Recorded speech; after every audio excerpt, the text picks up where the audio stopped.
Hi again! We're happy you've joined us for our fourth video in the Credit Builder Use series.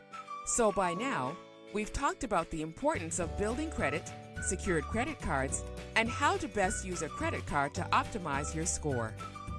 Today's video will dive deeper into what goes into a credit score. When it comes to your credit score, what's the factor that really matters the most? The first and most important thing a potential lender wants to know is if you've paid past credit accounts on time. This portion of your credit score calculation counts for over 1/3 or 35% of your overall FICO score, but it's also one of the easiest to get right.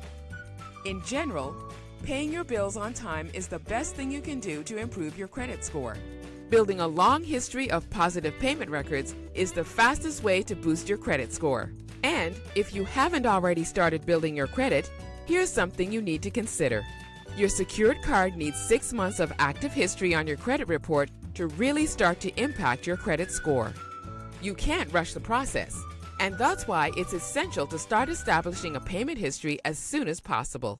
The importance of your payment history on your credit report also highlights why it's so important to always pay your bills on time, particularly credit cards. A single late payment can drop your score by over 50 points. Now that you realize how much of your credit score is determined by your payment history, we hope you'll always make your payments on time and build up positive credit in your name. It's interesting to note that opening a secured card actually impacts all factors of your credit score. While payment history is the most important category, there are also many other categories that go into calculating a credit score. And it's nice to know that just by opening a secured credit card, you can impact all components of your credit score. That's a wrap for today. Tune in next week for Lesson 5.